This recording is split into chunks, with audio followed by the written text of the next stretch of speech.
যারা আবুল সরকারকে ধর্মদ্রোহী বলতেছেন তারা আবুল সরকারের যে কোনো একটা পালা গানের আসরে আধা ঘন্টার জন্য যায় দেখেন বা ভিডিও খুলে দেখেন। আপনারা যারা পালা গান সম্বন্ধে সামান্য কিছুও জানেন তারা জানেন পালা গানের একটা খুব পরিচিত ফরম্যাট হলো জীব পরমের পালা।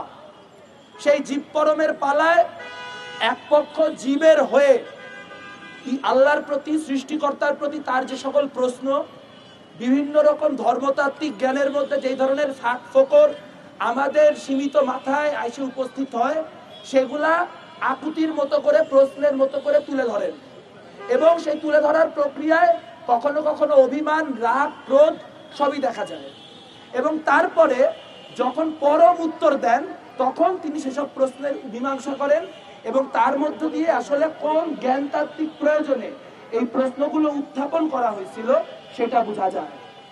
আপনি যদি যে কোনো জীব পরমের পালা জীবের একটা অংশ কেটে সেটা ইউটিউবে দিয়ে দেন তাহলে সকল জীব পরমের পালার জীব অংশটাকে আপনার পক্ষে ব্লাসফেমাস বা ধর্ম অবমাননাকারী হিসেবে প্রমাণ করা সম্ভব। এখন প্রশ্ন হচ্ছে, এই কথা কি সাধারণ মানুষ জানে না? অবশ্যই জানে। পালাগান কোনো পশ্চিমা সংস্কৃতি না, পালাগান কোনো ভারতীয় সংস্কৃতি না, পালাগান একেবারেই এইখানকার যে হাজার বছরের সংস্কৃতি তার অংশ। তাহলে প্রশ্ন হচ্ছে, আজকে পালাগানের একটা লাইনকে কোট করে কেটে ফেসবুকে ছড়িয়ে দেওয়ার মধ্য দিয়ে, জনগণকে উস্কানি দেওয়ার মধ্য দিয়ে মব তৈরি করে আবুল সরকারকে কেন গ্রেফতার করা হচ্ছে, কেন তার অনুসারীদেরকে আক্রান্ত করা হচ্ছে? তার কারণটা খুব সহজ। তার কারণটা হচ্ছে এরা আবুল সরকারকে থ্রেট মনে করে। ঠিক যেভাবে করে তারা লালনকে থ্রেট মনে করে, ঠিক যেভাবে করে তারা ভবা পাগলাকে থ্রেট মনে করে, তারা মজনু শাহকে থ্রেট মনে করে, ভবানী পাঠককে থ্রেট মনে করে, একইভাবে তারা আবুল সরকারকে থ্রেট মনে করে। কারণ আবুল সরকারের যে গূঢ় জ্ঞান, যেই জ্ঞান তিনি চর্চা করেন তার সহজিয়া ভাষায়, সেইটা শহরের মধ্যবিত্তের বাইরেও বাংলাদেশে যে বিশাল প্রান্তিক জনগোষ্ঠী আছে সেই প্রান্তিক জনগোষ্ঠীর মনে এক ধরনের সহমর্মিতার, সহযোগিতার এবং সংহতির বোধ নির্মাণ করে।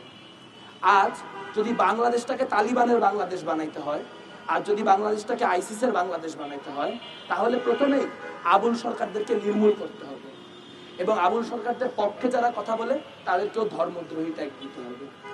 চাইলে এই খেলায় মধ্যবিত্ত চুপ করে বসে থাকতেই পারে, কিন্তু যারা আপনাদের মিডিয়ার মধ্য দিয়ে যেসব মধ্যবিত্ত মানুষ আমাদের কথা শুনছেন, যেসব শহরে মানুষদের বাউল এবং তাওহীদি জনতার জ্ঞান জামে কিচ্ছু যায় আসে না, তাদের একটু চিন্তা করে দেখা দরকার।